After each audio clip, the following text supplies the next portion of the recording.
Bismillahirrahmanirrahim. Assalamualaikum warahmatullahi wabarakatuh. Innal hamdalillah nahmaduhu wa nasta'inuhu wa nastaghfiruh wa na'udzu billahi min shururi anfusina wa sayyiati a'malina. May yahdihillahu fala mudilla lahu wa may yudlilhu fala hadiya lahu. Wa asyhadu an la ilaha illallah wahdahu la syarika lah, ilahul awwalin wal akhirin, wa asyhadu anna Muhammadan abduhu wa rasuluh. Allahumma salli wa sallim wa barik ala Muhammad wa ala alihi wa ashabihi wa man ihtadaw bihudahu ila yaumiddin, amma ba'd.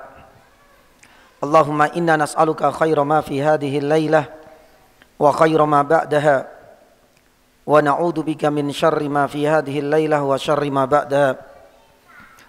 Allahumma taqabbal minna siyamana wa qiyamana wa tilawatana wa sadaqatana wa jami'a a'malina. Jamaah dirahmati Allah Subhanahu wa taala, alhamdulillah, segala puji bagi Allah Subhanahu wa taala yang senantiasa memberikan kita berbagai karunia dan nikmat-Nya. Nikmat iman, nikmat Islam, nikmat waktu luang untuk bisa bersama-sama kembali untuk mengkaji ayat-ayat Allah Subhanahu wa taala dan sunnah-sunnah Nabi kita Muhammad sallallahu alaihi wasallam yang kita kemas dalam kajian tafsir dan tadabbur dari surat Al-Kahfi ini. Tentu harapan kita semua dengan kedatangan kita di tempat yang mulia ini dan kehadiran di tempat yang paling Allah Subhanahu wa taala berkahi ini semakin menambah pundi-pundi pahala nanti di hari kiamat, dan tentunya semakin memantik semangat kita untuk selalu istiqomah dan konsisten di atas ketaatan kepada Allah Azza wa Jalla. Karena kita sadar jamaah dirahmati Allah Subhanahu wa taala, diakui atau tidak, konsistensi kita di dalam menjalankan ketaatan kepada Allah Subhanahu wa taala di bulan Syawal ini amat begitu berat. Karena masyarakat kita sudah mulai terlihat kecenderungannya untuk kembali kepada kebiasaan, pun demikian dengan aktivitas mereka sebelum masuk di bulan suci, yaitu bulan Ramadan. Oleh karenanya kita sekarang sudah merasakan bagaimana langkanya ayat suci Al-Quran. Sudah mulai jarang terdengar pula semangat orang untuk mendatangi rumah-rumah Allah Subhanahu wa taala. Dan tentunya orang yang berpuasa di bulan Syawal ini juga amat sedikit sekali jumlahnya. Maka oleh karena itu jamaah yang dirahmati Allah Subhanahu wa taala, marilah kita tingkatkan kembali. Marilah kita naikkan tensi kita untuk selalu menjaga konsistensi kita beribadah kepada Allah Subhanahu wa taala sebagaimana tatkala kita berada di bulan Ramadan. Karena inilah yang akan bisa membawa keberuntungan dan menjauhkan kita dari segala bentuk kerugian. Jamaah dirahmati Allah Subhanahu wa taala, bulan Syawal ini adalah salah satu di antara bulan yang spesial. Selain ada anjuran berpuasa 6 hari, ini masih tersisa berapa hari ini? 1 pekan ya? Kurang 1 pekan ya. Yang belum menyelesaikan masih ada kesempatan insyaallah taala 6 hari di bulan Syawal. Kata baginda kita Muhammad sallallahu alaihi wasallam, ketika seseorang itu mampu menuntaskan puasa wajibnya di bulan Ramadan dan disambung dengan 6 hari di bulan Syawal, seakan-akan berpuasa subhanallah 1 tahun penuh. Ini adalah bukti bagaimana luasnya rahmat Allah, tingginya kasih sayang Allah Subhanahu wa taala. Kita menjadi umat yang terakhir. Kita pun diberikan usia yang paling pendek dibandingkan umat-umat terdahulu. Namun tidak sedikit di antara para nabi pun merasakan ghibthah, Ghibtah ini adalah salah satu di antara hasad yang diperbolehkan, sebagaimana yang pernah diungkapkan oleh Nabi Musa alaihissalam ketika menyaksikan Nabi terakhir ternyata jatuh pada diri Nabi kita Muhammad SAW. Nabi Musa merasa iri. Ghibtah yang dibolehkan. Kenapa Muhammad ini menjadi umat terakhir atau menjadi Nabi terakhir, umatnya menjadi umat terakhir, tapi nanti kelak mayoritas yang akan masuk jannah kebanyakan dari umatnya Muhammad SAW. Bahkan di dalam riwayat yang lain disebutkan, kata Nabi SAW, kita menjadi umat terakhir, tapi kita akan menjadi umat yang pertama kali masuk surga. Subhanallah. Makanya kalau kita bahas lebih dalam, dua hadis ini seringkali dikaitkan dengan luasnya kasih sayang Allah Subhanahu wa taala. Karena Allah Subhanahu wa taala tahu betul meski usia kita ini pendek, jatah umur yang Allah Subhanahu wa taala berikan kepada kita ini tidak sepanjang usia umat-umat terdahulu. Tapi Allah Subhanahu wa taala memberikan kita peluang, kesempatan sebanyak-banyaknya untuk bisa mengerjakan amalan-amalan yang ringan, amalan-amalan yang sebenarnya simpel untuk ditunaikan, namun pahalanya berlipat ganda. Bahkan pahalanya itu bisa mampu menjangkau dan mengungguli dari pahala-pahala yang dilakukan oleh umat-umat terdahulu dengan usia yang lebih panjang daripada kita. Makanya kalau kita korek pembahasan ini cukup panjang, tapi mudah-mudahan surat Al-Qadr yang sering kita dengarkan di bulan Ramadan itu menjadi dalil untuk mewakili pembahasan kita di muqaddimah ini. Lailatul Qadri khairum min alfi syahr. Satu hari sebanding dengan atau lebih afdol daripada 1000 bulan, 83 tahun lebih. Bila mana kita mendapatkan 10 yakni saja Lailatul Qadar, maka seakan-akan ini menjadi amunisi baru, tambahan usia yang Allah Subhanahu wa taala berikan kepada kita hanya pada umat yang terakhir. Pun demikian dengan puasa wajib 1 bulan ditambah dengan 6 hari, Allah Subhanahu wa taala begitu sayangnya kepada kita, itu dikalkulasi sendiri oleh Allah Subhanahu wa taala, dilipat gandakan seakan-akan kita puasa 1 tahun. Kita berpuasa sunnah Yaumun Arafah 1 hari saja, ternyata pahalanya luar biasa sekali, bisa menghapus 1 tahun dan 1 tahun yakni setelahnya. Subhanallah, 1 hari puasa sunnah. Pun demikian misalnya, mungkin barangkali kaki kita belum pernah menginjakkan di tanah suci, kita belum pernah langsung melihat dengan mata kepala sendiri bagaimana perasaan bahagia sebagaimana yang dikisahkan oleh orang-orang yang bisa datang ke tanah suci. Tapi Allah Subhanahu wa taala tahu betul dengan usia yang begitu pendek. Pun demikian dengan kaum muslimin umat terakhir ini sudah tersebar luas di penjuru dunia. Allah Subhanahu wa taala memberikan kesempatan. Sekalipun secara fisik kita tidak bisa datang ke sana, tapi yakni pahala itu bisa kita rengkuh melalui salah satunya adalah salat isyraq ini. Subhanallah. Ini adalah bukti begitu sayangnya Allah Subhanahu wa taala kepada umat terakhir. Maka oleh karena itu jamaah yang dirahmati Allah Subhanahu wa taala, jangan sekali-kali kita merasa iri dengan pendeknya usia. Tapi tatkala kita tahu begitu banyak peluang-peluang besar yang Allah Subhanahu wa taala siapkan, selayaknya kita semakin berbangga dengan nikmat Allah Subhanahu wa taala yang itu tidak diberikan kepada umat-umat terdahulu.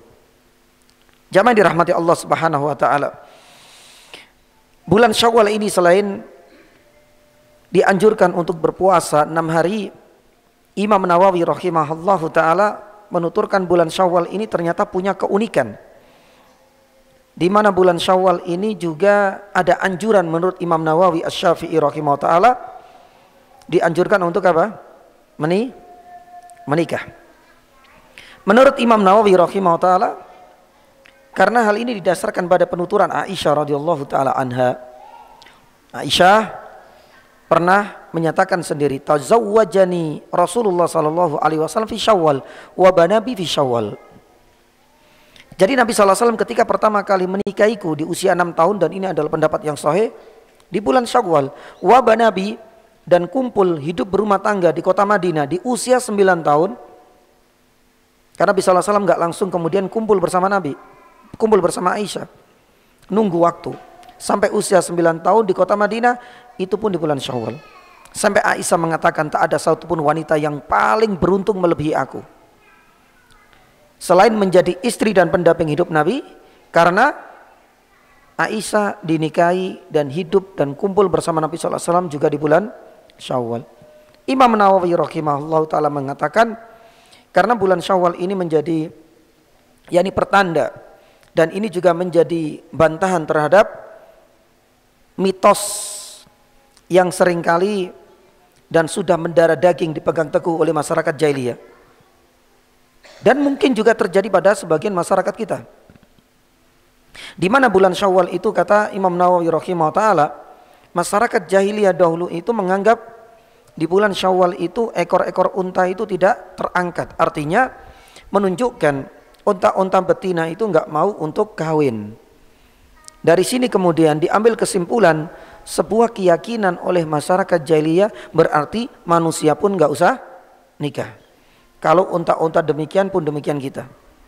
Kalau seandainya dipaksa nikah di bulan ini, hal ini akan bisa menyebabkan kerugian, bisa menyebabkan perceraian, sampai seperti itu. Makanya Imam Ibnu Katsir mengatakan dalam Al-Bidayah wa Nihayah seperti itu.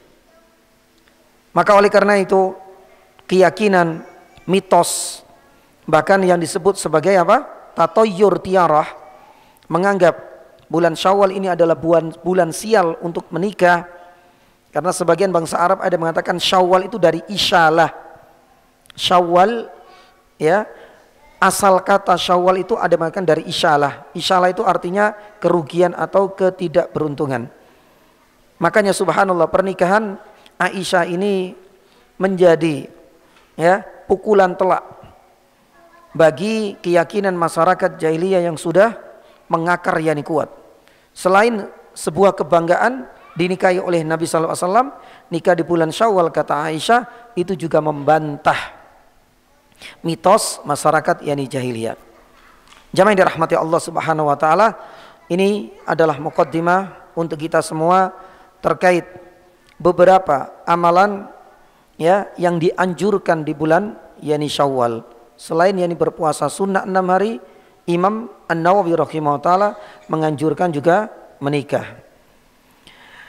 Pada kesempatan malam hari ini kita akan melanjutkan ayat yang ke-18 biidnillahi ta'ala, di mana di ayat ini jamaah dirahmati Allah, Allah Subhanahu wa ta'ala mengisahkan beberapa kondisi di saat mereka terlelap dalam tidur panjangnya. Dan ini menunjukkan salah satu kemukjizatan ilmiah yang nanti kita akan sampaikan. Allah Subhanahu wa taala berfirman di ayat yang ke-18. Yang sebelumnya juga kita mengungkapkan beberapa sisi-sisi kemukjizatan ilmiah, wa hum fi fajwatin minhu. Subhanallah, Allah Subhanahu wa taala dengan sempurnanya skenarionya, gua ini ada settingannya sendiri. Dipilih oleh Allah Subhanahu wa taala untuk jangka waktu yang panjang, ada fajwah. Kata sebagian para ahli tafsir, sudah kita sampaikan dahulu, fajwah itu ada lubang.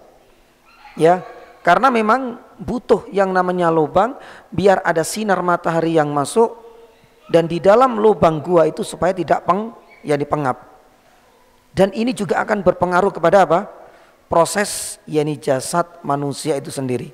Dan ini dilanjutkan oleh Allah Subhanahu wa taala di ayat yang ke-18. Nanti kita akan juga sampaikan sisi kemukjizatannya. Allah Subhanahu wa taala firman, "Wa tahsabuhum aiqadau wa hum rukud." Nah, di sini ada pilihan diksi dari Allah Subhanahu wa taala, aiqadha. Jadi sebenarnya mereka ini hidup. Nanti kita juga akan sampaikan beberapa ulama tafsir, dan itu juga diamini juga oleh para ilmuwan dan saintis. Kenapa Allah Subhanahu wa taala menggunakan kalimat aiqadon? Wa tahsabum aiqadon. Kok tidak mengatakan wa tahsabuhum ya niyaman atau amwatan atau mauta? Kalau kita lihat terjemahnya, dan kamu mereka itu bangun padahal mereka tidur. Kenapa enggak terbalik? Karena pada dasarnya seakan-akan mereka memang benar-benar bangun. Salah satu buktinya nanti itu adalah sebagian ulama mengatakan mata mereka itu masih terbuka kadang-kadang. Tapi itu bertahan selama berapa tahun? 300 tahun lebih. Lah apa kiranya hikmah dengan mata mereka kadang-kadang masih terbuka? Ya itu nanti tidak bertentangan yakni juga dengan yakni hasil risetnya para ilmuwan. Nanti kita akan sampaikan insyaallah. Jadi, dan kamu mengira mereka itu bangun padahal mereka sedang tertidur. Ya. Kenapa sih dikira itu bangun? Karena badan mereka itu bisa bolak-balik. Tentu ini dibolak-balikkan Allah Subhanahu wa taala. Pun demikian, mata mereka juga yakni kadang terbuka. Jadi dikira mereka ini sudah benar-benar bangun padahal mereka wahum rukut. Padahal mereka sedang tidur. Wa nuqallibum, lah ini yang kita bahas. Nanti wa nuqallibum dzatal yamini wa dzatas shimal. Apa hikmah secara ilmiahnya kenapa Allah Subhanahu wa taala menjadikan mereka, kami artinya Allah, bolak-balikkan mereka ke kanan dan ke kiri? Nanti kita akan sampaikan. Wa kalbuhum basitun dira'aihi bil wasit. Ya. Dan anjing mereka mengunjurkan kedua lengannya di muka pintu. Nah ini juga nanti ada faedah. Ngapain ada anjing? Yang kedua, kenapa anjingnya itu kok di luar gua? Kenapa enggak di dalam? Ini juga ada hikmahnya nanti. Lawi talata alaihim lawallaita minhum. Dan jika kamu, artinya seandainya ya, kita menyaksikan sendiri ada manusia di dalam tidur tapi kok kayaknya bisa bergerak-gerak kanan kiri, matanya juga, kemudian ada anjing di luar, ya pasti kata Allah Subhanahu wa taala, kalau engkau melihat seperti itu kondisinya, lawallaita minhum firara, pasti kamu akan berpaling dari mereka dengan melarikan diri. Karena ini adalah kejadian yang sangat janggal sekali. Gak mungkin manusia mengalami kejadian seperti ini. Artinya layaknya orang yang takut dengan hantu misalnya, maaf meskipun itu gak ada, pasti dia akan menghindar, akan lari tunggang langgang, merasa takut. Pun demikian dengan ini semua. Makanya Allah Subhanahu wa taala mengingatkan, lawi talata alaihim lawalaita minhum. Kalau seandainya engkau menjadi saksi sejarah, menyaksikan langsung dengan mata kepala sendiri, pasti engkau akan merasa takut. Dibilang mati ya enggak, hidup juga kok seperti itu kondisinya, ya. Kemudian wala mulita minhum ru'ba. Lah ini untuk meyakinkan, Allah Subhanahu wa taala mengatakan, dan tentulah hati kamu akan dipenuhi dengan ketakutan terhadap yakni mereka. Jamaah dirahmati Allah Subhanahu wa taala. Di ayat yang ke-16 ini ada sekitar 6 faedah yang ingin kita sampaikan. Mudah-mudahan bisa kita tuntaskan, dan saya berharap nanti juga akan disambung dengan ayat yang ke-19. Karena ayat yang ke-19 ini adalah proses mereka sudah dibangunkan oleh Allah. Sedangkan ayat 17 yang sudah kita ulas dan ayat 18 ini adalah proses bagaimana Allah Subhanahu wa taala memberikan jaminan keamanan. Tidak hanya keamanan, Allah Subhanahu wa taala menjaga jasad mereka tidak, misalnya tidak membusuk, tidak membau, ya, dan lain sebagainya. Nanti kita akan sampaikan yang pula di sini. Ada beberapa faedah yang bisa kita petik yang di sini, jamaah yang dirahmati Allah. Yang pertama, sebagian ulama tafsir mengatakan ayat ini, ya, faedah yang pertama di ayat yang ke-18 menunjukkan terkabulnya yakni doa ashabul kahfi. Kalau kita flashback kembali sedikit ya, di surat Al-Kahfi ayat yang ke-10, nanti kita akan dapatkan doanya mereka ini. Di ayat yang ke-10. Ya. Lah, ayat ini menggambarkan bagaimana ketakutan yang mencekam tatkala mereka dikejar, tatkala mereka harus menghindar, tatkala mereka merasakan beratnya terus diintimidasi, tatkala gelar kehormatan itu dicabut oleh Raja Daikonus, tatkala mereka merasa ketakutan pula ketika mendapati jumlah paternya lebih sedikit daripada jumlah orang yang menolaknya, tatkala mereka mendapati tempat persembunyiannya itu hanya gua dan entah bagaimana nantinya, semuanya kecamuk di dalam hati mereka. Makanya di ayat yang ke-10 kalau kita lihat, id awal fityatu ilal kahfi, karena tidak ada lagi tempat yang paling bisa dijadikan sebagai pertahanan dan benteng terakhir kecuali goa. Ya, makanya di akhir itu kemudian mereka langsung berdoa. Baru masuk ke gua, id awal fityatu faqalu yani rabbana atina min ladunka rahmatau wa hayyi lana min amrina rasyada. Langsung berdoa kepada Allah. Makanya para ulama mengatakan bahwasanya menunjukkan bagaimana kegalauan, ketakutan.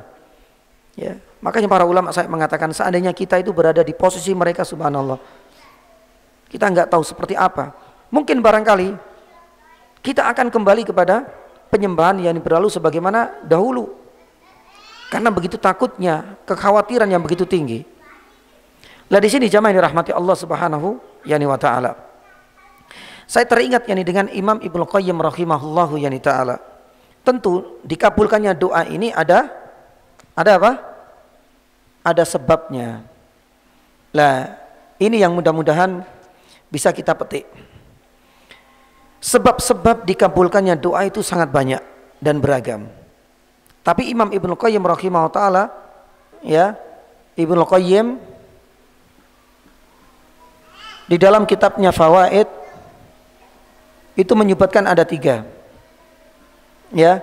Dan tiganya ini terpenuhi pada Ashabul Kahfi. Ya, akhirnya doa di ayat 10 benar-benar dikabulkan oleh Allah Subhanahu wa taala. Seperti apa wujud dikabulkannya doa? Ada di ayat yang ke-18. Nanti kita akan disebutkan. Ya. Jadi sebab-sebab dikabulkannya doa itu yang pertama kata para ulama,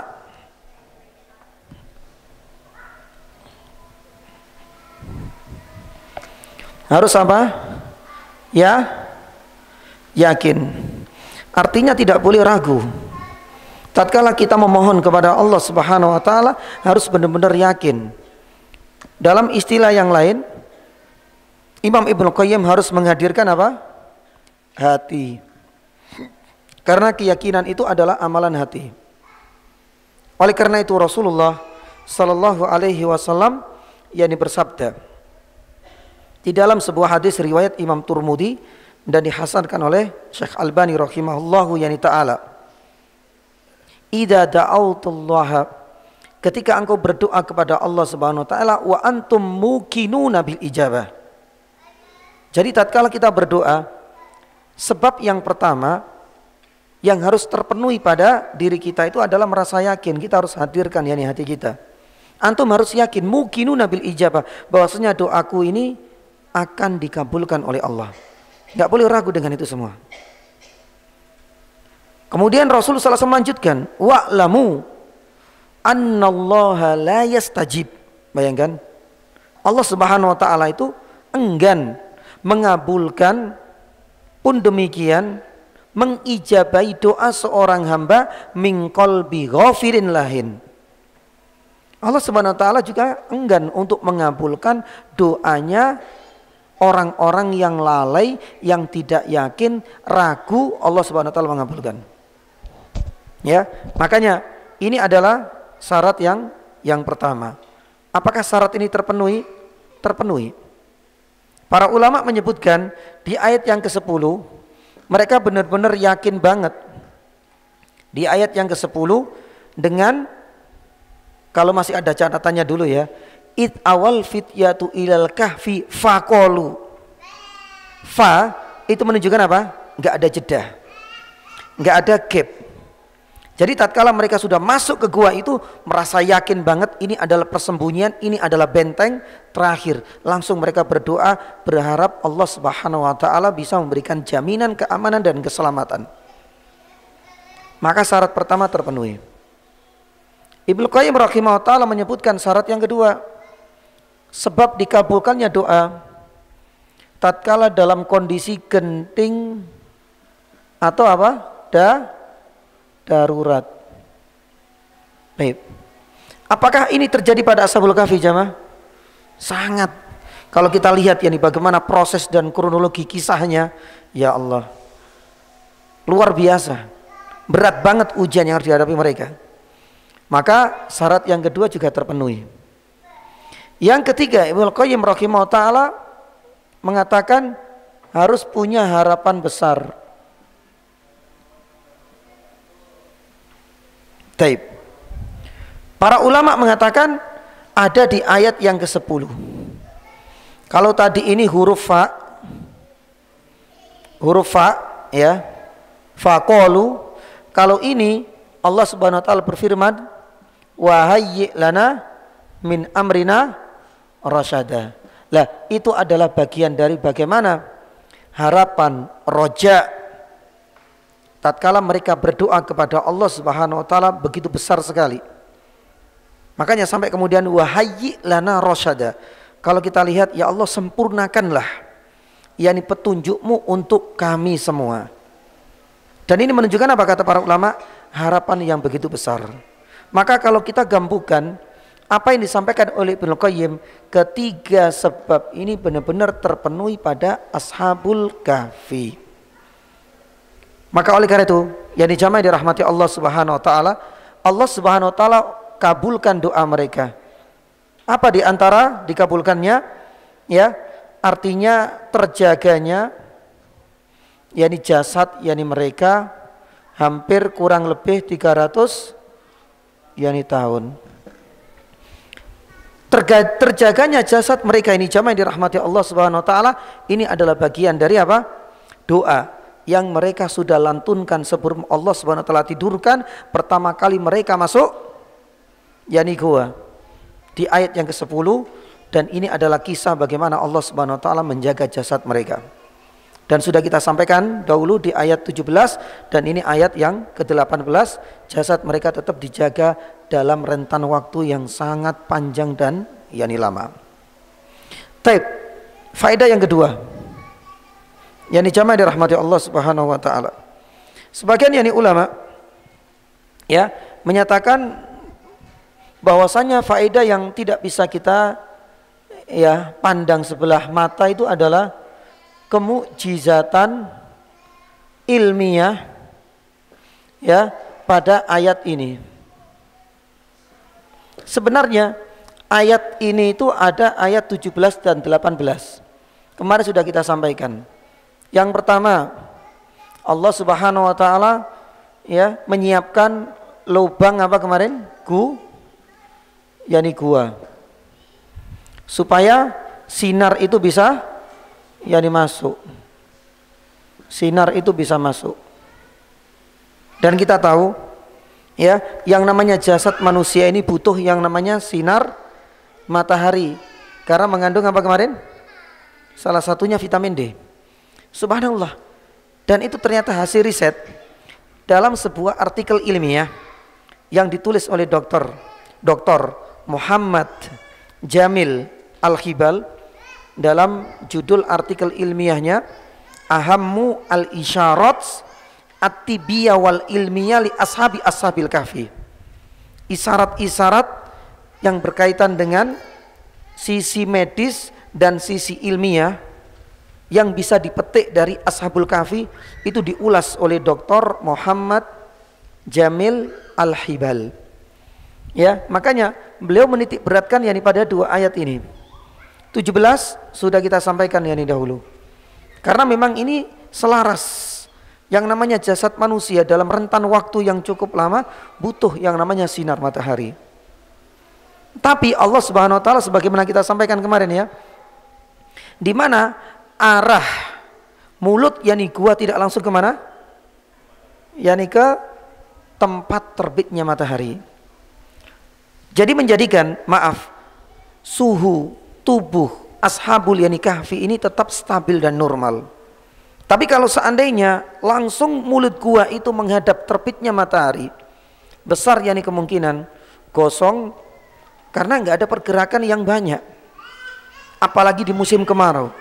Ini sudah disetting dengan begitu sempurna oleh Allah Subhanahu wa taala. Yang kedua, lah kita masuk ke ayat yang ke-18 ini. Ya, kata Dr. Muhammad Jamil Al-Hibal, kemujizatan yakni ilmiah pada ayat ini itu apa? Ya, di penggalan pertama. Wa tahsabuhum aiqadha wa hum rukud. Engkau menyangka mereka ini apa? Bangun, padahal apa? Padahal tidur. Lah para ulama juga menyatakan bangunnya mereka itu karena apa? Mata itu terbuka. Ya, matanya itu masih terbuka, kadang merem. Subhanallah. Makanya seandainya ya kita itu langsung menyaksikannya, kita nggak akan menyangka bahwasanya mereka itu sedang tertidur, karena matanya itu kadang masih terbuka, kadang-kadang tertutup. Lah disinilah kemudian sisi kemukjizatan ilmiah ini dibongkar oleh Dr. Muhammad Jamil Al-Hibal. Maaf ya, bagi yang pernah membahas yakni hal ini, mungkin dalam ilmu biologi atau ilmu anatomi tubuh dan lain sebagainya, insya Allah memahami. Yang namanya mata, kornea mata, kata beliau itu dijelaskan ya, ini intinya saja. Kalau seandainya mata ini dipaksa untuk melihat terus tanpa berkedip, ya, kata yakni beliau ini akan merusak yang namanya corneal opacity. Ya, saya nggak paham tapi seperti itulah yakni istilah dan bahasa Latinnya. Itu akan merusak kornea mata. Dia mengatakan yang demikian. Makanya Allah Subhanahu wa taala menciptakan yakni kita dengan kadang merem, enggak selamanya juga merem, kadang melek. Dan ketika melek juga enggak selamanya melek. Karena mata ini kalau dipaksa melek terus akan rusak korneanya. Yang pertama. Yang kedua, mata manusia, kata Dr. Muhammad yakni Jamil Al-Hibal, kalau dipaksa untuk merem terus menyebabkan apa? Yani buta, kata dia. Yu'addi ilal ama. Ya, apalagi dalam rentan waktu berapa? Setahun. Ya sudah, fungsi mata ini sudah akan rusak, nggak akan mungkin bisa kembali lagi. Dan itu memang ya kesepakatan yakni para ahli yakni medis. Subhanallah.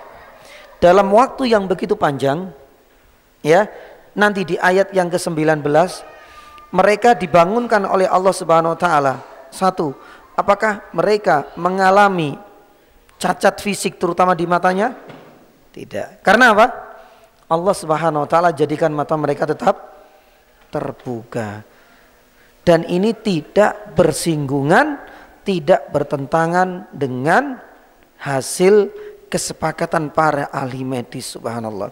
Dan ini juga diakui oleh para ahli tafsir, di mana sebagian ulama tafsir mengatakan kondisi mata mereka terbuka dan kadang-kadang merem, ya, supaya yakni mata ini tidak, yakni kornea matanya tidak, yakni tidak rusak, yakni subhanallah. Dan ini sudah disebutkan oleh Dr. Muhammad Jamil Al-Hibal. Adapun yang ketiga sudah dan taib, yakni yang ketiga nanti kita akan sebutkan setelah yakni adzan, berkaitan dengan wa nuqallibum dzatal yamin wa dzatas yakni shimal.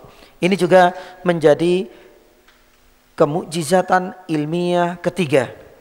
Sebelum nanti kita akan membahas tentang yakni status dari anjing kenapa harus di luar di mulut gua dan tidak menjaga ashabul kahfi di dalam yakni gua. Di ayat yang ke-18, ini di ayat yang ke-18 ya. Sedangkan lubang kemarin di ayat yang ke-17. Secara umum ada 3 kemukjizatan ilmiah yang diakui oleh para ilmuwan dan saintis tentang kondisi fisik, baik itu badan Ashabul Kahfi maupun kondisi fisik gua yang ditempatinya. Yang ketiga, badan Ashabul Kahfi ini dibolak-balikkan oleh Allah Subhanahu wa taala. Makanya Allah Subhanahu wa taala firman, wa nuqallibum dzatal yamini wa dzatas yani shimal. Lah, disinilah sekali lagi Dr. Muhammad Jamil Al-Hibal mengatakan, seandainya manusia 10 jam saja misalnya tidur panjang, atau mungkin 24 jam tidur dalam satu posisi, ini akan bisa menyebabkan beberapa organnya ini akan sedikit terganggu. Salah satunya adalah aliran darah yang akan mengumpul kepada salah satu sisi. Seandainya ke kanan itu akan bahaya, mempengaruhi. Seandainya ke kiri dalam kondisi stagnan seperti itu, maka ini juga akan membahayakan. Beliau mengatakan ada 2 organ yang sangat berpengaruh ketika manusia itu tidak ada gerak.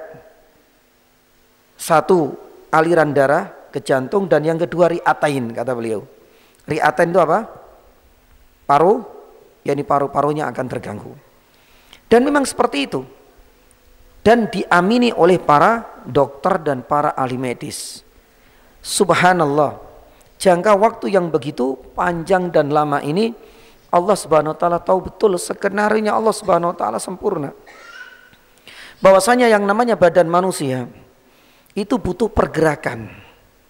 Sebagaimana manusia itu butuh sinar, maka yang namanya manusia itu juga butuh yakni pergerakan. Makanya Dr. Muhammad Jamil Al-Hibal mengatakan di antara geraknya manusia ini adalah sesuatu yang sangat direkomendasikan bagi orang-orang yang terkena syalal katanya. Ya, syalal itu maaf semacam penyakit stroke.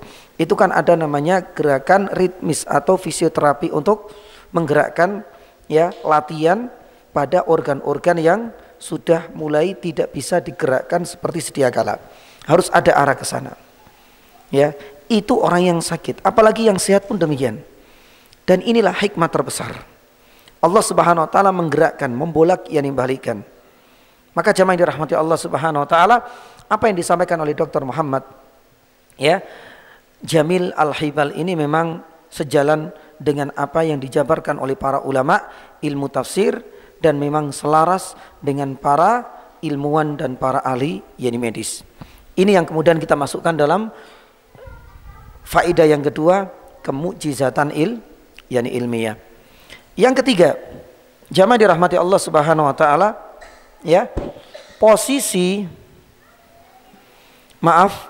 anjingnya itu di mana? Di luar gua. Nah, di sini para ulama mengungkap beberapa alasannya.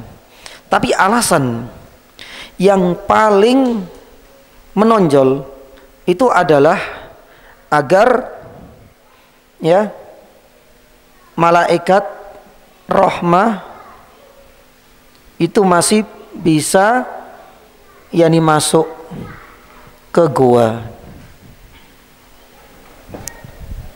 Ada beberapa ulama tafsir yang mengatakan kenapa di mulut gua di luar,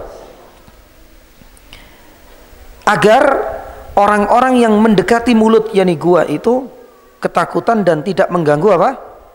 Ashabul yani kahfi. Ya. Kalau sudah ada misalnya rumah, kemudian kelihatan di depan itu ada anjing herder, itu kan kita sudah jaga jarak. Entah siapa yang di dalam, kosong atau enggak, ada rasa takut. Nah, itu salah satu alasan yang diungkapkan oleh sebagian ulama tafsir. Tapi sebagian yang lain mengatakan ada sisi syar'inya. Kita tahu bahwasanya malaikat ini adalah tempat tinggal, meskipun tidak dalam bentuk rumah yang dibangun, meskipun hanya sebatas gua, tapi tempat tinggal manusia itu semuanya akan didatangi oleh malaikat rahmah. Tapi kita tahu bahwasanya malaikat rahmah itu tidak akan masuk ke tempat tersebut kalau ada penghalang-penghalangnya. Nah, salah satu di antara hal yang bisa menghalangi malaikat rahmah itu masuk ke dalam tempat tinggal kita itu apa? Yani anjing ini. Makanya posisi yani anjing ini di luar. Oleh karena itu di antara penghalang ya masuknya malaikat yani rahmat ke rumah itu banyak. Yang pertama, kalau seandainya di tempat tinggal kita itu ada gambar makhluk yani bernyawa.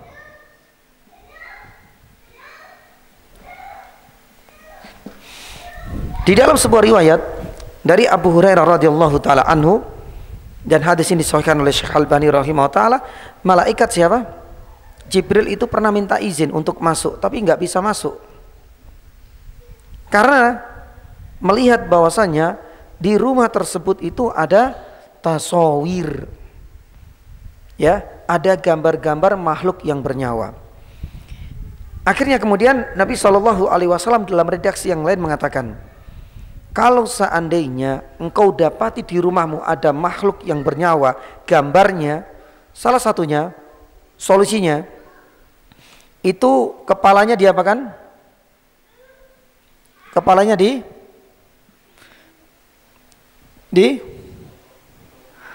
dipotong. Ya, dipotong atau mungkin dihilangkan atau mungkin gambar disobek. Atau kalau tidak, kata Nabi SAW, semacam dipakai keset yang bisa diinjak-injak, atau mungkin barangkali bisa menjadi pelapis sarung wisadah, bantal dan lain sebagainya. Tidak kemudian dipajang, karena ini bisa menghalangi malaikat untuk masuk ke tempat tinggal kita. Yang kedua, kata para ulama, ya, itu ada patung atau semacam apa berhala yang disembah oleh manusia. Nabi SAW pernah bersabda, ya, andal malaika la tadkhulu baitan fiha timsal. Timsal itu apa? Patung atau berhala. Nah, ini menjadi satu faedah penting untuk kita semua. Karena masuknya malaikat rahmah itu tentu disebut demikian karena membawa rahmat, membawa ampunan. Ya, nggak usah kemudian kita itu punya persepsi yang lain. Wah, kayaknya perlu dipasang ini, Ustaz. Kalau memang malaikat rahmah itu nggak masuk, barangkali malaikat Israel juga nggak bisa ya dimasuk. Nggak ada yang mengatakan yang demikian. Malaikat Israel mencabut nyawa misalnya, kalau memang waktunya, entah itu kita sedang berbuat maksiat, kita sedang telanjang, di rumah kita penuh dengan berhala, kalau itu sudah waktunya sudah akan dicabut. Kita sedang berbicara malaikat yani rahmah. Taib. Yang ketiga, lah ini yang kita sebut di dalam hadis ini, yaitu ketika ada anjing. Ya, anjing ini menjadi penghalang malaikat rahmah itu bisa memasuki tempat tinggal kita. Makanya di dalam kisah ini subhanallah, Allah Subhanahu wa taala itu sudah mengatur, skenario indah banget gitu loh. Ya, mulai tempat ini sudah disetting secara fisiknya, arahnya bagaimana, jasadnya itu dibulak-balikkan, kemudian matanya yani juga dibuat kedap-kedip dan terbuka, sampai kemudian ada anjing supaya orang itu nggak mengganggu dan tidak masuk secara bergiliran dengan leluasa. Ya, tapi ada yang lain apa? Malaikat rahmah itu supaya tidak terhalangi dengan adanya anjing kalau di dalam. Jadi anjingnya itu di luar, subhanallah. Ya. Lah, di sini saya ingin sedikit menjabarkan apa alasan yani anjing itu jamaah dirahmati Allah menjadi penghalang malaikat rahmah itu masuk rumah kita. Apa alasannya?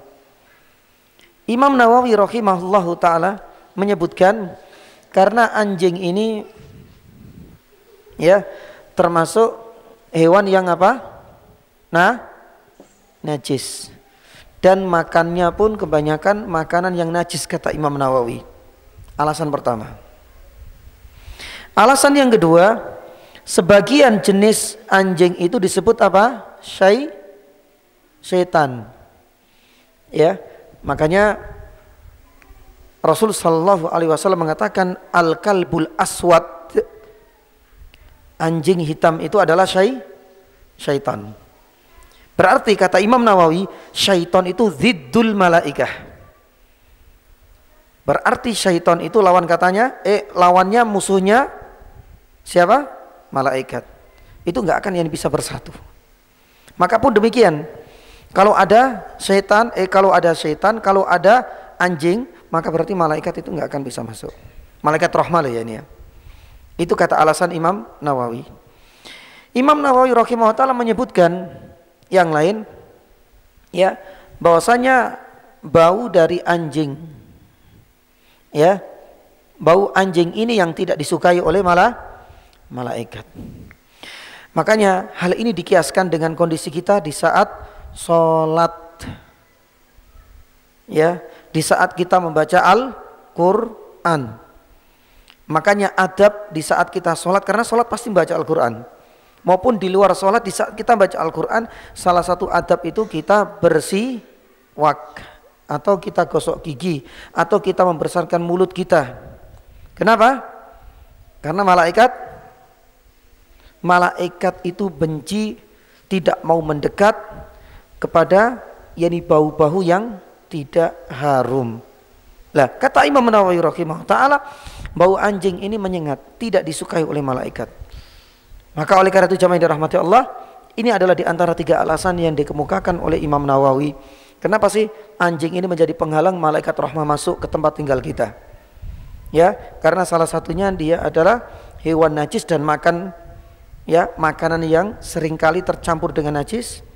Yang kedua, sebagian anjing itu disebut oleh Nabi SAW sebagai syaitan, dan syaitan itu nggak akan mungkin bisa bersatu dengan malaikat, kata Imam Nawawi. Yang ketiga, karena baunya itu yang tidak disukai oleh malaikat, dan malaikat memang tidak suka dengan bau-bau yang tidak harum.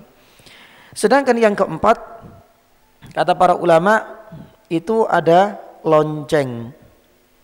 Ya, Nabi SAW bersabda dalam sebuah hadis sahih, yakni juga lonceng ini menjadi penghalang keempat masuknya malaikat rahmah, yakni ke tempat tinggal kita, ke rumah kita. Tapi lonceng di sini Syekh Utsaimin rahimahullah taala dan di dalam fatwa Lajnah Daimah itu menyebutkan kriteria. Kriteria yang pertama itu menyerupai apa? Lonceng, ya, semacam gereja atau tempat ibadah orang-orang Nasrani. Ya, loncengnya khusus. Ya, insya Allah kita bisa membedakan. Kalau seandainya lonceng jualan es mungkin sedikit beda, Pak, ya. Mungkin sudah dimodif, ya. Atau mungkin lonceng dulu kita membajak sawah, biasanya dikalungkan di mana, Pak? Sapi atau mungkin kambing, itu mungkin agak sedikit berbeda. Ya. Lah, kata para ulama dan Syekh Utsaimin yang menyerupai, ya, menyerupai dengan lonceng tempat peribadatan orang-orang non muslim. Itu yang pertama. Yang kedua, lonceng ini juga bisa masuk maknanya terlarang, menghalangi malaikat rahmah itu kalau seandainya loncengnya itu mengandung apa? Musik. Ya. Dan itu juga menghalangi. Makanya jamaah yang dirahmati Allah, ada sebuah fatwa, ya, ketika ditanyakan kepada Syekh Muhammad Saleh Al-Munajjid hafizahullah taala, terus bagaimana dengan alarm di HP atau mungkin jam beker, kadang-kadang kan ada suara apa? Yani lonceng. Ya sama. Itu juga bisa menjadi penghalang. Kalau seandainya, ya, suaranya lonceng dan menyerupai atau mungkin mengandung musik, itu malaikat tidak akan masuk ke rumah kita. Makanya ini menjadi catatan untuk kita semua. Subhanallah, ya, ini juga sudah disetting oleh Allah, tapi faedahnya banyak. Sudah diatur anjingnya harus di luar. Kemudian jamaah dirahmati Allah, yang keempat, ya, para ulama menyebutkan di antara faedah yang lain itu adalah pentingnya, ya, kalau bisa dibilang wajibnya bergaul yakni dengan orang yakni soleh atau orang yang beriman. Taib. Kenapa kita masukkan ini termasuk faedah dari ayat ini? Kita ingin mengupas mengenai kondisi anjing ini, jamaah. Ternyata ya, anjing ini kan menjadi partnernya Ashabul Kahfi, dan Ashabul Kahfi ini adalah orang-orang soleh. Makanya anjingnya ini ternyata ya istilahnya dapat apa? Karomah. Sama, Allah Subhanahu wa taala tidurkan nantinya dan tidak berubah sama sekali. Allah Subhanahu wa taala tidurkan dan tidak berubah sama sekali, persis yakni prosesnya sebagaimana yang ada di dalam ayat 17 dan ayat 18. Makanya para ulama itu mengatakan ini adalah efek pengaruh positif yang didapatkan oleh siapapun ketika banyak berinteraksi, bergaul dengan orang-orang soleh. Makanya di sini saya ingin mengutip yakni sebuah penafsiran dari Ibnu Atiyah. Ya, Ibnu Atiyah ini seorang ahli tafsir. Di dalam kitab tafsirnya, ketika memberikan komentar terhadap surat Al-Kahfi ayat 18, beliau mengatakan apa? Beliau mengatakan bahwasanya innaman ahabbah ahlal fadli wa suhbatahum tunalu min barakatihim. Siapapun yang bergaul cinta kepada orang soleh dan beriman, pasti dia akan mendapatkan keberkahannya. Dia akan terwarisi dan tertular keberkahan dari orang-orang soleh. Baru kemudian dia mengatakan wakalbun, sekalipun itu adalah hewan, sekalipun itu adalah anjing, kata Ibnu Atiyah dalam tafsirnya, ahabba ahlal fadli wa suhbatahum wa dzakkarahullahu ta'ala fi muhkami tanzilihi. Sekalipun itu adalah hewan, anjing kata beliau, sekalipun itu adalah hewan anjing, ketika ahabba senang cinta kepada ahlul fadl wa suhbatahum, selalu menemani ahlul iman, orang-orang saleh, sebagai bentuk yakni ganjarannya Allah Subhanahu wa taala sebutkan kisahnya secara khusus. Allah Subhanahu wa taala abadikan di dalam Al-Qur'an, bahkan Allah Subhanahu wa taala tidurkan dengan tidak berubah kondisinya sama sekali, dengan durasi yang hampir sama dengan para ashabul yani kahfi. Makanya para ulama mengatakan ini pentingnya kita bergaul dengan orang-orang soleh. Istilahnya wong soleh kumpulono. Ternyata faedahnya yani banyak. Ya. Dan itu tidak hanya antara manusia dengan manusia. Bayangkan kalbun, hewan yani saja kena efek positifnya loh ya. Apalagi kalau seandainya kita yang punya perasaan bergaul dengan orang-orang soleh, tentu banyak faedah yang bisa kita petik. Makanya faedah ya, pentingnya faedah dari kita bergaul dengan orang soleh ini banyak. Salah satunya yakni jamaah yang dirahmati Allah Subhanahu wa taala, ini adalah media terbaik yakni untuk menjaga apa? Istiqomah. Insyaallah. Allah Subhanahu wa taala berfirman di dalam surat Al-Kahfi, belum kita ulas nanti di ayat yang ke-28. Kemarin saya sampaikan ini tips untuk istiqomah ya, di jenis yang ketiga, di mana salah satunya itu adalah dengan selalu mencari teman-teman yang baik. Ya. Lah, faedahnya luar biasa. Ini menjadi media terbaik untuk menjaga konsistensi kita. Makanya Allah Subhanahu wa taala firman di surat Al-Kahfi ayat 28, nanti kita akan bahas, wasbir nafsaka ma'alladina yad'una rabbahum bil ghadati wal 'ashyi yuriduna wajhah. Tatkala kita bergaul dengan mereka, insya Allah kebaikan yang akan kita dapatkan. ketenangan yakni jiwa yang akan kita rasakan. Karena apa yang mereka bicarakan, apa yang mereka sampaikan kepada kita itu adalah hal yang baik. Beda dengan orang-orang yang bukan ahlus soleh, bukan ahlul iman, pasti sumpek yakni hati kita. Mungkin pembahasannya tentang neraca kekayaan. Akhirnya kita yang nggak bisa menyainginya, hati kita akan semakin sumpek, bingung, pikiran, aduh saya kalah, kekayaannya lebih banyak, barusan cerita, barusan beli mobil baru, ini baru, sumpek yakni hati kita. Nggak ada faedahnya sama sekali. Makanya hal ini yang kemudian apa? Memalingkan diri kita dari Allah Subhanahu wa taala. Akhirnya apa? Bukan semakin rajin untuk beribadah. Karena pancing dengan omongan saudaranya, temannya tentang urusan dunia, akhirnya dia lebih memperbanyak untuk fokus pada urusan dunia. Ya wis kalau gitu biasanya saya buka lapak dari jam 10 sampai jam 4, hari ini saya buka lebih pagi. Biar nanti saya dapat keuntungan banyak, biar nanti saya bisa beli mobil baru menyaingi teman saya. Terpancing terus. Akhirnya apa? Ibadah-ibadahnya banyak yang keteteran. Nah, inilah salah satu yang di antara media terbaik. Pentingnya bergaul dengan orang soleh.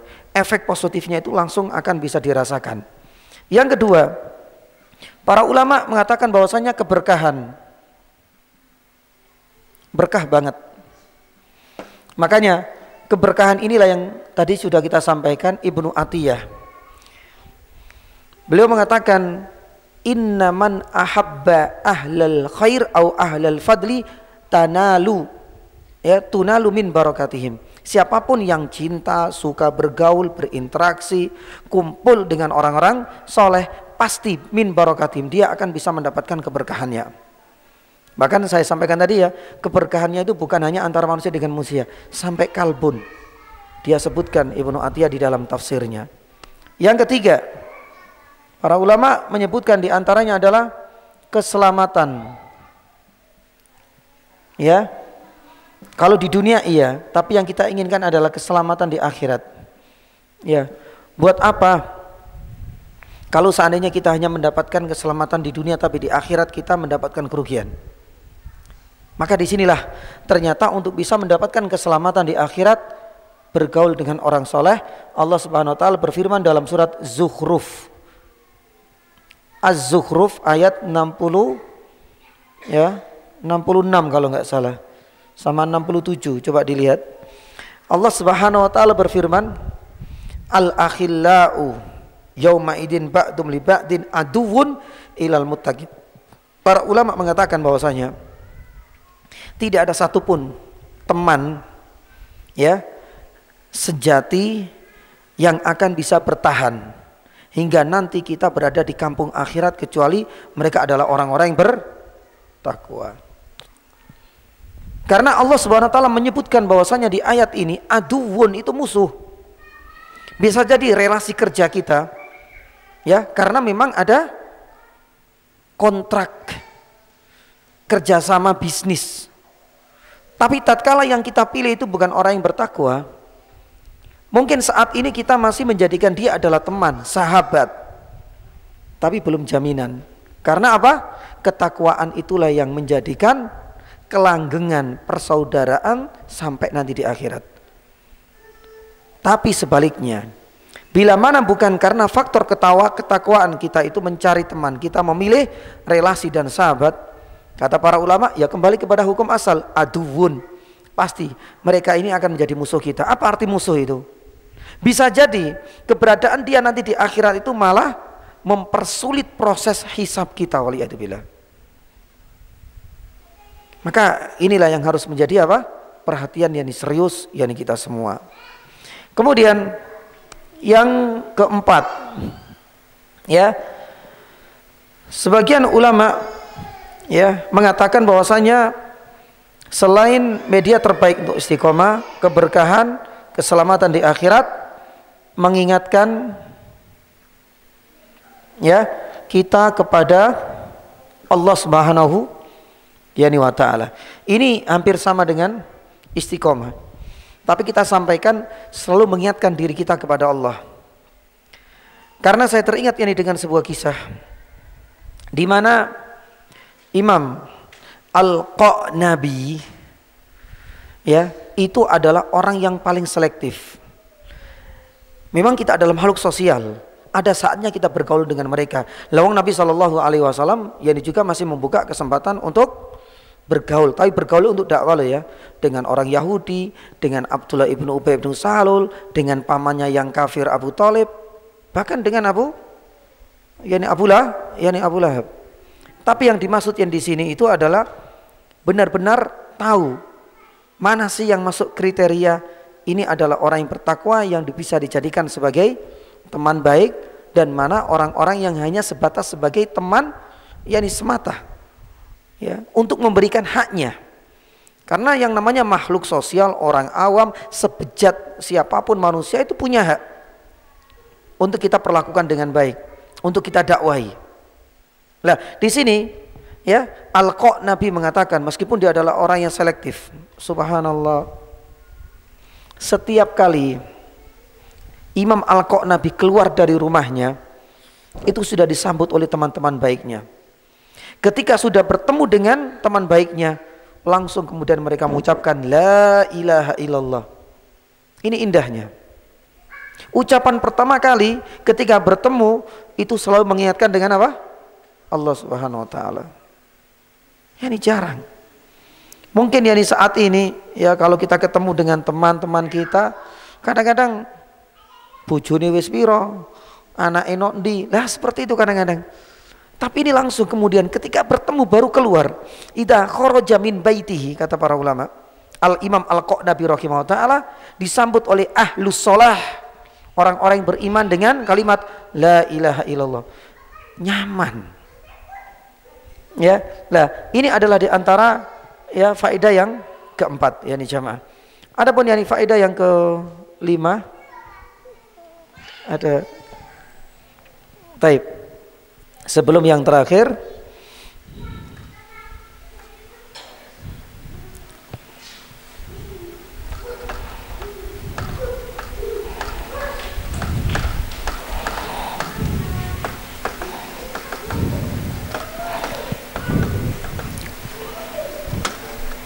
nah, yang kelima kita akan membahas hewan-hewan yang masuk surga.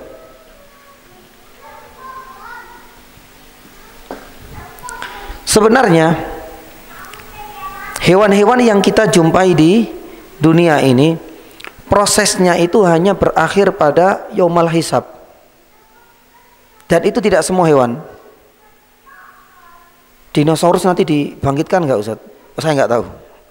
Ya, hewan-hewan ini yang berkaitan dengan al-mukallaf. Mungkin hewan ini adalah hewan yang pernah kita sakiti, kita zalimi.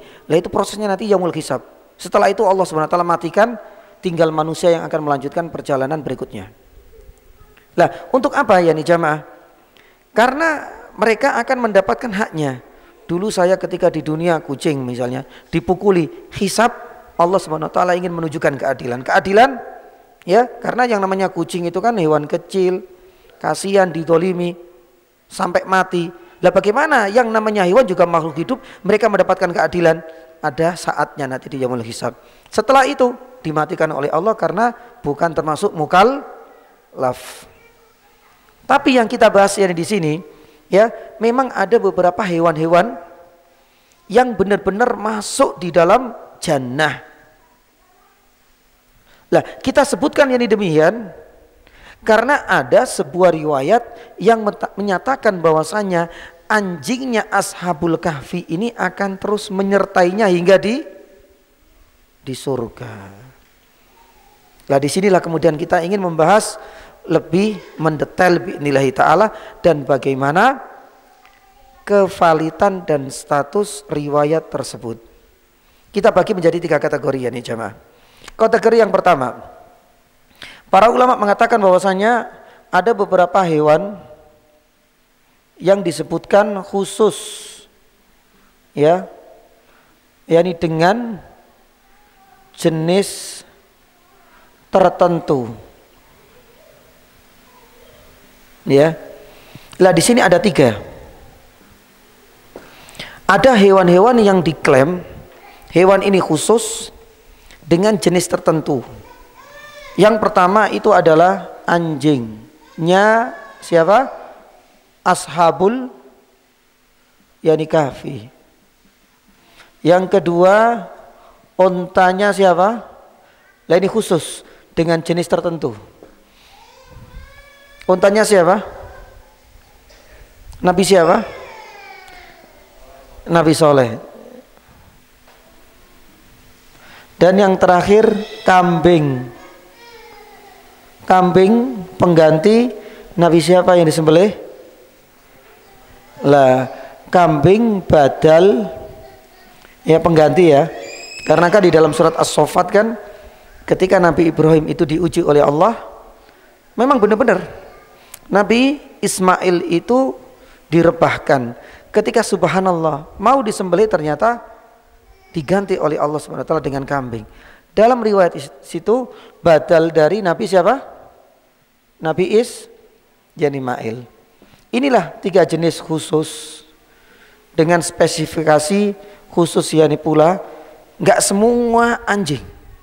Hanya Ashabul Kahfi. Enggak semua unta, tapi nisbatkan kepada untanya Nabi Soleh karena dianggap unta Nabi Soleh ini adalah mukjizat memang. Di dalam surat Asy-Syams disebutkan wana qatullahi ya nisuk ya. Dan yang terakhir adalah kambing sebagai batal. Tapi para ulama jamaah dirahmati Allah Subhanahu wa taala mengenai riwayat ini ternyata yani lemah atau bisa dikatakan la aslalahu, tidak ada dasarnya. Makanya sebagian ulama tafsir ketika membahas tentang maaf ya anjingnya Ashabul Kahfi kadang-kadang menyematkan riwayat ini. Anjingnya ini akan menyertai Ashabul Kahfi hingga sampai di yani jannah. Makanya kita bahas di sini. Riwayatnya tidak sahih, tidak ada dasarnya. Tapi pertanyaannya, apakah berarti tidak ada hewan satupun yang ada di jannah? Kita belum selesai. Yang kedua, ada beberapa hewan ya yang dinaskan ya oleh Al-Qur'an dan As-Sunnah ya, itu ada di mana? Ya di surga. Kalau jenis khusus dengan jenis khusus dan disebutkan kepada orang-orang khusus, ini riwayat tidak sahih. Tapi tidak menutup kemungkinan ada beberapa hewan-hewan yang akan masuk surga. Yang pertama, jamaah dirahmati Allah Subhanahu wa taala, bisa kita lihat di dalam surat Al-Waqiah ayat 21. Tentang hewan apa itu?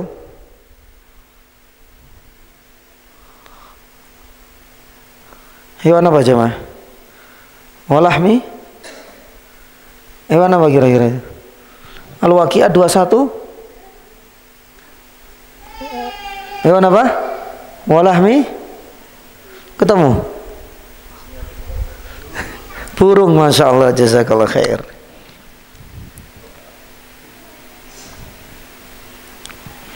Walahmi toirim mimma yashtahun. Allah SWT menyebutkan burung. Kalau ini jelas, karena memang ayat yang menjelaskan. Dan yani tidak ada yang mengingkarinya.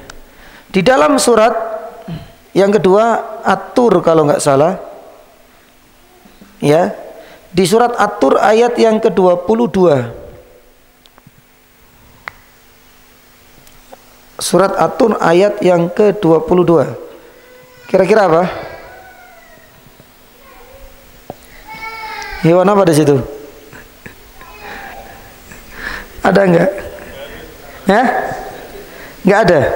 Dibaca ayatnya. Saya pengen daging. Nah, daging ini tumbuh-tumbuhan apa dari hewan? Yani dari hewan. Makanya para ulama tafsir mengatakan, lah ini sudah ada isyarat. Karena daging ini pasti ya dari hewan. Berarti ada yang sampai ke sana. Yang ketiga dari hadis Nabi Shallallahu Alaihi Wasallam itu semacam jenis sapi, yaitu thaur. Ada yang mengatakan Thawr itu sapi, atau mungkin ya satu family lah.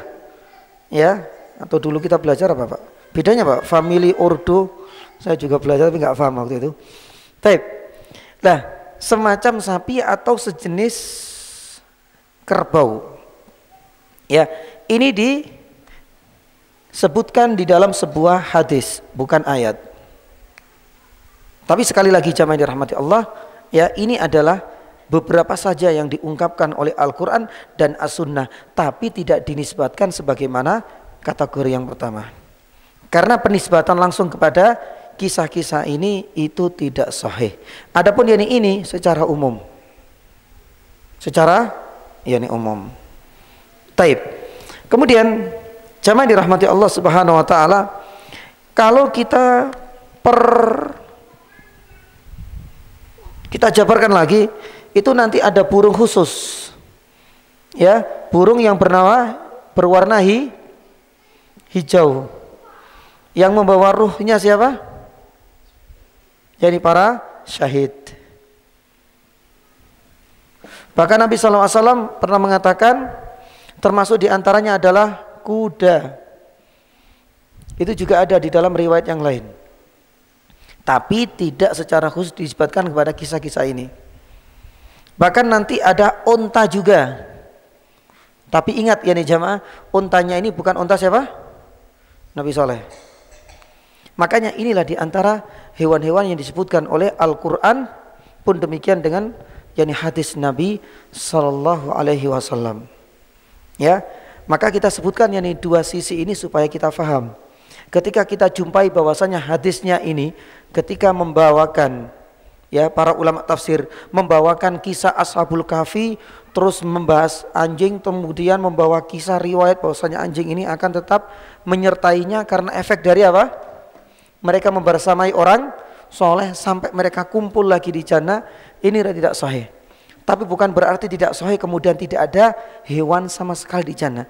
Kenyataannya dalam riwayat yang lain disebutkan, tapi tidak disebutkan secara khusus dan tidak dinisbatkan kepada orang-orang tertentu.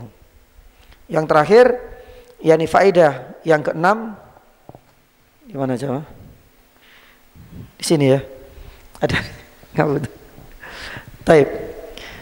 Faedah yang keenam, ya, yang bisa kita petik dari ayat yang ke-18 ini,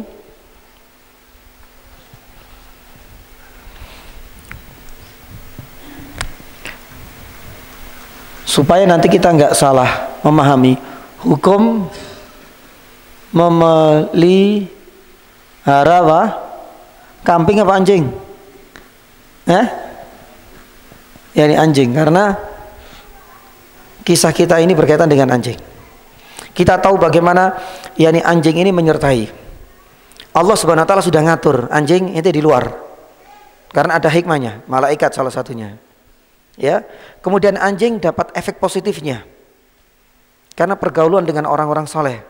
Kalau seandainya anjing saja dapat efek positifnya, apalagi kita manusia yang bergaul dengan orang soleh. Sudah kita sebutkan tadi ada 4 sekitar faedah. Pun demikian, ya di jamaah, ya seringkali para ulama tafsir ketika membahas ini disematkan riwayat tentang kebersamaan mereka di dunia ini sampai juga di jannah. Tapi riwayatnya tidak sahih. Tapi tidak menutup kemungkinan masih ada hewan-hewan yang lain. Taib. Yang terakhir hukum memelihara yakni anjing. Dan ini adalah bagian dari hukum fikihnya. Ya, sama juga ketika kita membahas dulu berkholwat. Ketika Ashabul Kahfi ini memisahkan, mengasingkan diri. Dalam fikih dakwah, sebagian ulama tafsir itu memunculkan satu faedah. Yang paling afdol itu kita menjadi makhluk sosial bergaul dengan masyarakat, ataukah kita mengasingkan diri sebagaimana Ashabul Kahfi. Itu faedah dulu pernah kita sampaikan. Tapi jawaban dari Syekh Muhammad bin Shalih Al-Utsaimin, dan ini adalah jawaban yang paling apa? Yang paling realistis. Semuanya kembali kepada kondisi kita. Bila mana masyarakat kita mendukung, maka tentu kecenderungan yakni kita untuk bersosialisasi harus lebih yakni ditonjolkan. Tapi di saat masyarakat kita itu maaf sudah bejat moralnya, apalagi nanti di akhir yakni zaman, maka berarti mengasingkan diri, menjaga jarak itu lebih afdol dan didahulukan. Sama juga dalam hal ini membahas anjing ini, loh, tapi kok ahlul iman kok ngerawat ini anjing? Bagaimana hukumnya di sini yani jamaah yang dirahmati Allah Subhanahu wa taala? Yang pertama yani dulu terkait yani ashabul yani kahfi ini, sebagian yani ulama mengatakan bahwasanya keberadaan anjing ini ketika dirawat itu termasuk di antara syari'u man qablana. Syariat sebelum munculnya syariat yang dibawa oleh Nabi sallallahu alaihi wasallam. Maka bebas, enggak ada larangan. Tapi ketika dikaitkan dengan memelihara anjing dalam syariat kita, ini yang sedang kita bahas yani saat ini. Ya, berkaitan dengan memelihara ini anjing ini jamaah yang dirahmati Allah Subhanahu wa taala, Rasul sallallahu alaihi wasallam pernah bersabda hukumnya yani haram kecuali apa? 3. 1 untuk menjaga apa? Manittakhadha kalban illa kalba. Kalba apa yang pertama? Masyia, jaga hewan ternak. Yang kedua, au kalba soidin, untuk berburu. Yang ketiga, untuk apa? Zar, jaga apa? Jaga kebun. Kecuali, maka hal ini diperbolehkan. Selain itu tidak diperbolehkan. Kenapa demikian? Ya, haramnya ini efeknya Nabi sallallahu alaihi wasallam mengatakan, naqasa au intaqasa ajruhu min kulli yaumin qirat. Efeknya akan berkurang pahala orang yang merawat yani tadi, ya, setiap harinya, setiap hari itu akan berkurang pahalanya, berkurang setiap harinya itu 1 qirat. 1 qirat itu kata Ibnu Hajar dalam Fathul Bari sebanding atau sebesar gunung Uhud. Banyak loh itu berkurang. Itu setiap harinya, setiap hari. Bagi siapapun yang merawat anjing tapi bukan untuk tujuan yani ini. Nah, kalau seandainya jaga rumah masuk enggak di sini? Masuk enggak ini? Sebagian ulama yani Syafi'iyah, bukan Imam Syafi'i, Syafi'iyah mengatakan diperbolehkan. Karena dikiaskan dengan penjagaan kebun atau menjaga ternak. Karena ternak itu ada aset, kebun juga aset, maka rumah pun termasuk aset. Menurut beberapa ulama Syafi'iyah dan bukan Imam Syafi'i. Tapi jumhur ulama mengatakan bahwasanya hadis ini jelas. Seandainya itu adalah aset, berarti pasti akan disebut oleh Nabi Shallallahu Alaihi Wasallam. Tapi kenyataannya hanya menyebutkan 3. Yang pertama itu adalah masyia, berarti untuk jaga apa? Hewan-hewan ternak. Karena dahulu hewan ternak itu biasanya dilepas, dan biasanya yang selalu mengintai kalau enggak musang serigala. Maka keberadaan anjing itu untuk menjaga dan menakut-nakuti mereka. Langsung Nabi SAW mengemasya. Yang kedua, soidin, berburu, ya sudah. Lah di sini kalau berburu itu sebagian ulama ya mengatakan ini biasanya anjing polisi namanya apa? Yani masuk, yani juga pelacak. Ya, masuk di sini dibolehkan untuk tujuan dan maslahat. Kebun, Nabi SAW mengatakan zar'in. Ya, padahal kita tahu yang namanya yani kebun itu, misalnya kebun yani kurma, ya sudah nggak terlalu. Padahal biasanya harta yang paling banyak itu sebenarnya kalau disimpan ya disimpan di mana? Di rumah. Tapi kenyataan Nabi SAW tidak mengatakan demikian. Rumah tidak disebutkan sama sekali. Maka berarti para ulama jumhur mengatakan bahwasanya rumah tidak masuk dalam pengecualian. Tapi sebagian yani ulama memberikan toleransi. Kapan itu? ketika dalam kondisi darurat maka semuanya menjadi apa? Yani boleh. Kalau darurat ya sudah, apapun yang haram pasti dibolehkan. Ad-darurat tubihul mahdurat. Tapi dalam kondisi tertentu, tidak dijadikan sebagai rutinitas. Ya, tapi kalau darurat di zaman ini saya nggak tahu. Karena kalau sekarang di komplek-komplek sudah nggak butuh sebenarnya. Ya, karena sudah ada apanya? Satpam, yani penjaga dan lain sebagainya. Kalau darurat mungkin barangkali satu-satunya rumah di pedalaman, ya, yang kemungkinan besar hewan buas datang, maka perlu yani rumah itu dijaga. Atau mungkin barangkali para perampok, para perompak, para penyamun yani bisa mendatangi, dalam kondisi ini yani bolehkan. Wallahu ta'ala alam yani bisawab. Dan inilah diantara salah satu hikmah dan faedah fikhiyanya, supaya nanti kita tidak salah memahami tafsir dari yani surat ini. Allah ta'ala alam yani bisawab. Sepertinya belum bisa kita lanjutkan pada ayat yang ke berapa? 19 ini ada sekitar 7 faedah sebenarnya, tapi nggak terlalu panjang. Ya, ketika Allah Subhanahu wa taala menceritakan mereka ini sudah mulai terbangun, Allah Subhanahu wa taala sadarkan yani mereka sampai gontok-gontokan. Ya, liyatasa alu bainahum qala kam itu. Kita ini berapa hari sih ditidurkan? Ada yang mengatakan yaum au ya mungkin 1 hari yani saja. Karena kenyataannya apa? Nggak ada yang berubah. Makanya disinilah kemudian nanti ada bantahan bahwasanya mereka itu dibangunkan oleh Allah dalam kondisi normal. Karena sebagian kitab-kitab tafsir itu ya disisipi beberapa riwayat. Salah satunya rambutnya jadi apa? Gondrong. Kukunya apa? Panjang. Padahal itu tidak ada sama sekali. Kenapa demikian? Ya, karena mereka tidak ada yang mengatakan demikian. Ini pasti ini berpuluh-puluh tahun. Kenyataannya apa? Rambut saya gondrong. Kenyataannya enggak.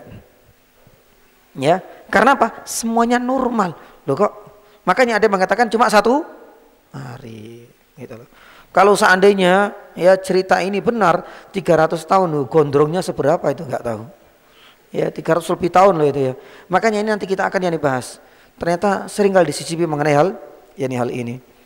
Kemudian nanti kita bisa mengambil faedah tentang arti dari tawakal, karena nanti dia pakai semacam perak sebagai media alat tukar.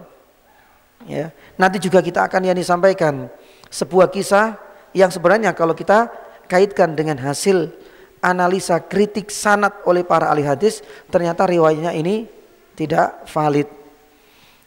Ketika mereka kemudian berbelanja, ketemu dengan banyak orang, cerita ini akhirnya kemudian menyebar dan lain sebagainya.